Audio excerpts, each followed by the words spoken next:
Right, so I wanted to do a bit of a part 2 on the video I did called nutrient solutions, and what I talked about in that video was a bit more of the crap I've got to do something about my reef tank quickly type stuff. So, you know, getting my hands in the tank and manually removing algae and all the other stuff that I did in that video. I can't remember now. But I wanted to talk, that was more like what you got to do real fast. So like water change territory, like you got to get a load of nutrients out your tank fast in there and then. Water changes are good for that kind of thing, for an immediate bring down. I want to talk a bit more about what I do for the long-term control of negative nutrients. And I like to say negative nutrients because I believe there's such, I like to call it negative nutrients and positive nutrients. So for instance, negative nutrients for people who've been going a few months, they've got through the nitrogen cycle, you're going to be more talking about NO3 and PO4, so that's your nitrates and your phosphates. It's more what you're attacking. And you always will be. They never totally go away. You can, some people get to the bliss point where your tank's basically on autopilot all the time. You haven't got a lot of worries. What I'm trying to do with this tank, but you know, baby steps. That stuff like that don't happen overnight. Anyway, the other bad nutrients, obviously. If you're going through the nitrogen cycle, you're only just starting. You've just got your water and everything else together. You're going to have the nitrogen cycle basically consists of, this is only brief by the way, it's a fucking dumbed down version, but once you've got your water and the rest of it going and heat and all that, you'll have your NH3 and your NH4 go up. That's your ammonia. That'll peak out at X amount of days into it, like 20 days into it for instance, more or less. And just as that starts coming down, you'll notice your NO2, that's your nitrites, start to rise up.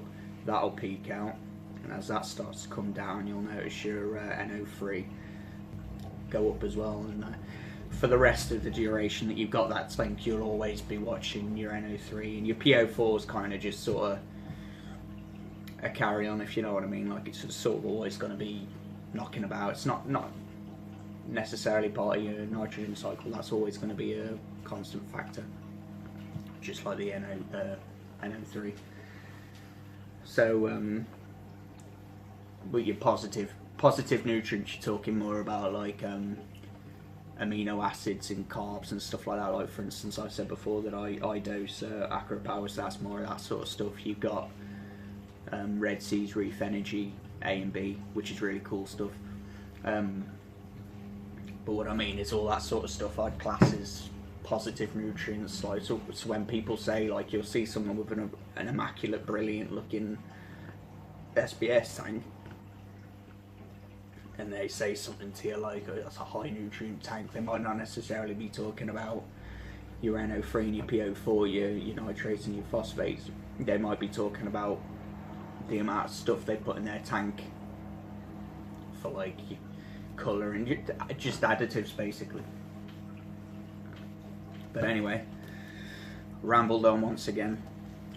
What I do for my constant control and attempted manipulation of the negative nutrients, nitrates and phosphates, run your basics basically. When you're again, once you're just getting into this hobby, you'll find out pretty quickly, or you'll be told pretty early on by wherever you go to buy your stuff. It's like they'll start talking to you about protein skimmers. That's a pretty basic level, and that literally is skimming, filtering proteins, shit basically, out of the water, by way of, it's kind of like super fine micro bubbles. If you got one, you'll know what I mean. It's basically creating a tiny little jacuzzi of these micro bubbles, and the bubbles are so small that they're able to actually attach to the proteins particular matter and froth them out the water, if you know what I mean. They'll go into the collection cup.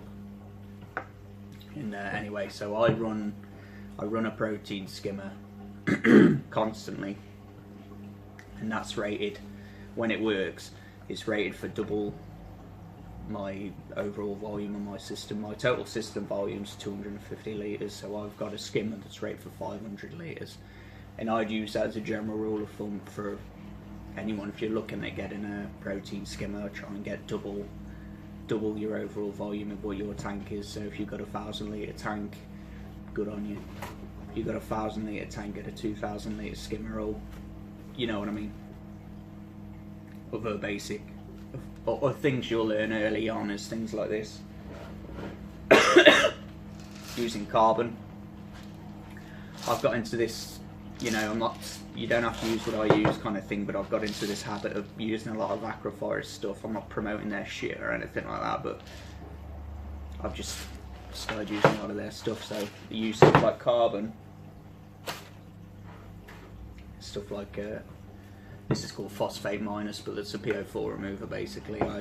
Up until this one, I've always used a company called Rowan, and everyone knows them. It's in every shop, you'll see them straight away, and they're really brilliant. Like, so I was using Rowa Phos, and because I only use 100 grams, 100 mil, whatever of each, you can actually buy Rowa Phos in that pre-measured amount. So I was just buying the one of them, you know, every 2 weeks to a month whenever I felt that I wanted to change out, and swapping them over is really simple. And also another thing is with you don't get it with these guys, unfortunately, but with Rowa, every time you buy some of their, I'm not sure about carbon because I've never used their carbon, but every time you buy some of their PO4 remover, Rowa Phos, they'll give you one of these little bags, a little filter sock, which is real cool, little filter bag. And you also get one of these little white clips. And if you ever get one of them, for fuck's sake, clean it, because you don't realise how good they are. But if you do get rid of this, you can do the same thing with a cable tie, for instance. So put your media in this bag, knot it over. Don't worry about tying a knot in the bag or whatever, it's not that necessary, but just, you know, wrap it around a couple of times and then attach this to it. You're not really going to see it on the camera, but basically it just loops over and ties together. Then, and this goes for both, by the ways, you know, either of these, and any that you get, if you ever get some phosphate remover or carbons and it says on the tub that it doesn't need rinsing, fucking ignore them and rinse it anyway, because I guarantee it, some shit will come off it, so they rub together in transit and all sorts of stuff. So just trust me and just rinse it out.